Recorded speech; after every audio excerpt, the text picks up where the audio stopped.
தமிழ்நாட்டில் எழில்மிகு இயற்கை சூழலுடன் கூடிய மலைப்பகுதியின் வளர்ச்சியை முறைப்படுத்த வேண்டிய தேவை எழுந்துள்ளது. அந்நோக்கத்தை நிறைவேற்றும் வகையில் நீலகிரி மாவட்டத்தில் உதகமண்டலம், குன்னூர், கோத்தகிரி, கூடலூர், நெல்லியாளம் பகுதிகள், கோவை மாவட்டத்தில் வால்பாறை, திண்டுக்கல் மாவட்டத்தில் கொடைக்கானல் மற்றும் சேலம் மாவட்டத்தில் ஏற்காடு ஆகிய பகுதிகளில் சுமார் 1200 சதுர கிலோமீட்டர் பரப்பளவில் மலைப்பகுதிகளுக்கான முழுமையான வளர்ச்சி திட்டங்கள் தயாரிக்கப்படும். சுற்றுலா தலங்களை அடையாளம் கண்டு சுற்றுச்சூழல் பாதிப்பின்றி அவற்றை மேம்படுத்துதல், நிலச்சரிவு, வெள்ளம் மற்றும் இதர இயற்கை பேரிடர்களை திறமையாக எதிர்கொள்ளும் வகையிலான பேரிடர் மேலாண்மை திட்டம் ஆகியவற்றை கருத்தில் கொண்டு இப்பகுதிகளுக்கு உரிய வளர்ச்சி திட்டங்கள் உருவாக்கப்படும். தமிழ்நாடு நகர்ப்புற வாழ்விட மேம்பாட்டு வாரியம் மூலமாக பழுதடைந்த நிலையில் உள்ள 6424 குடியிருப்புகள் 1148 கோடி ரூபாய் மதிப்பீட்டில் மறு கட்டுமானம் செய்யப்பட்டு வருகின்றன. இதைத் தொடர்ந்து அடுத்த 2 ஆண்டுகளில் 5256 குடியிருப்புகள் 1051 கோடி ரூபாய் மதிப்பீட்டில் மறு கட்டுமானம் செய்யப்படும். குறைந்த வருமானம் கொண்ட வகையினருக்கான வீட்டு வசதி தேவையை நிறைவு செய்திடவும், தகுதி வாய்ந்த பயனாளிகளுக்கு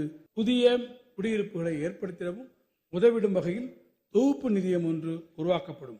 இந்த வரவு செலவு திட்ட மதிப்பீடுகளில் வீட்டு வசதி மற்றும் நகர்ப்புற வளர்ச்சித்துறைக்கு 7718 கோடி ரூபாய் ஒதுக்கீடு செய்யப்பட்டுள்ளது.